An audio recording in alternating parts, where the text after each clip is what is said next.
Via remote, this is VOA News. I'm Michael Brown. Britain says it plans to start injecting people with the Pfizer biontech vaccine as early as Monday, after becoming the first country to approve a COVID-19 vaccine following large-scale clinical trials. The British government approved the use of the coronavirus vaccine on Wednesday after the Medicines and Healthcare Products Regulatory Agency announced it had completed its safety review.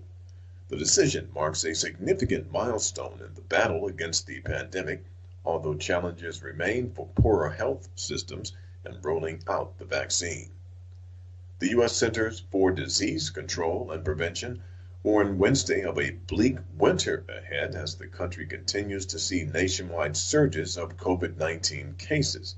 CDC Director Robert Redfield said he believes December, January, and February will be the most difficult time in the public health history of the country. The projection comes as the mayor of the city of Los Angeles warned residents to stay home to help stop the spread of the coronavirus.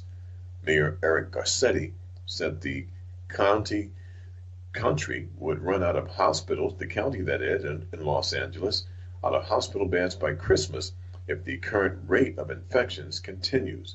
The mayor said hospitalizations have more than tripled and are at a new peak, and the city's COVID-19 deaths have nearly doubled and are rising.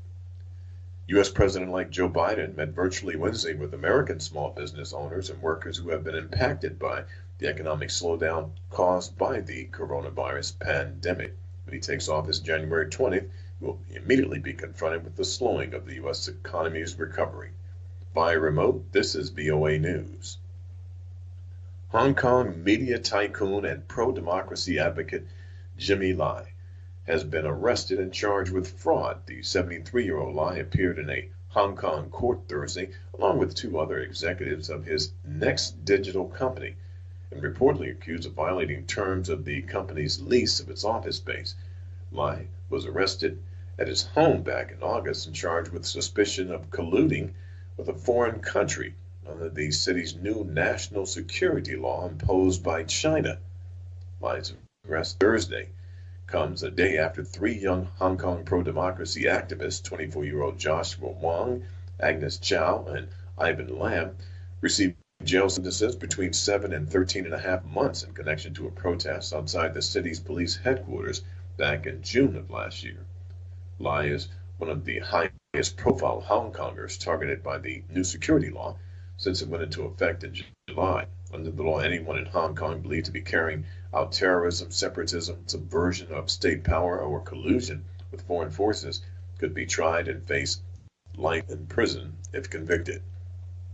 The United Nations says it has reached an agreement with Ethiopia to provide humanitarian aid in the country's northern Tigray region, where a month of conflict has worsened an existing humanitarian crisis.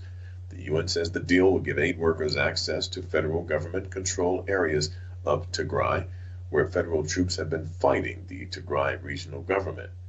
The UN has been among a number of organizations calling for access to the region amid the growing humanitarian crisis after foreign workers were forced to evacuate.